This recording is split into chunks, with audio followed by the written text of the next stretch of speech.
রান্নার গ্যাসে ভর্তুকি থেকে স্কলারশিপ সবেতেই লাগবে আধার কার্ড। কেন্দ্রের এই সিদ্ধান্তের জেরে সমস্যায় পড়েছে সাধারণ মানুষ, কারণ এমন বহু মানুষ আছে যাদের এখনো আধার কার্ড হয়নি।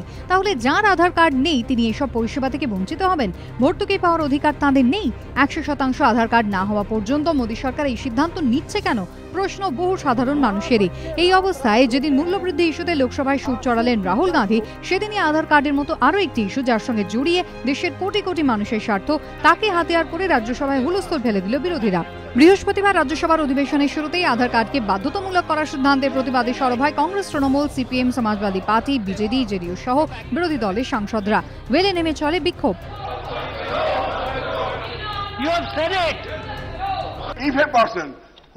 Who has failed to apply for Aadhaar card for poverty, for ignorance or otherwise, whether he should also be exempted.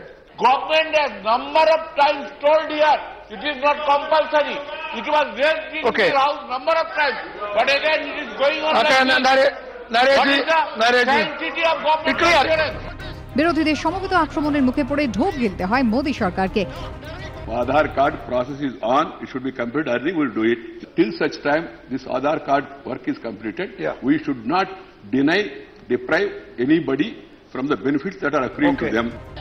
আশ্বাসবাণী শোনা যায় কেন্দ্রীয় পেট্রোলিয়াম মন্ত্রী ধর্মেন্দ্র প্রধানের গলাতেও। সম্প্রতি আন্তঃরাজ্য পরিষদের বৈঠকে আধার কার্ডের পক্ষে সওয়াল করেছিলেন প্রধানমন্ত্রী।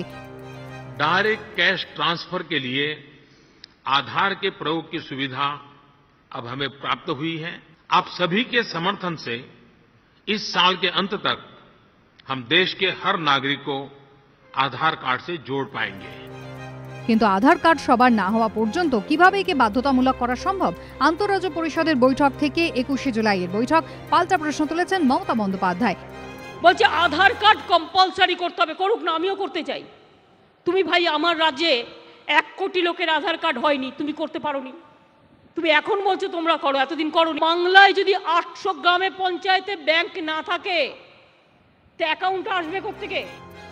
এবার আধার ইস্যুতে অন্যান্য বিরোধী দলের আপত্তির মুখে পড়ে কিছুটা পিছু হটতে হলো মোদী সরকারকে। বিজেন্দ্র সিংহের রিপোর্ট, এবিপি আনন্দ, নয়াদিল্লি।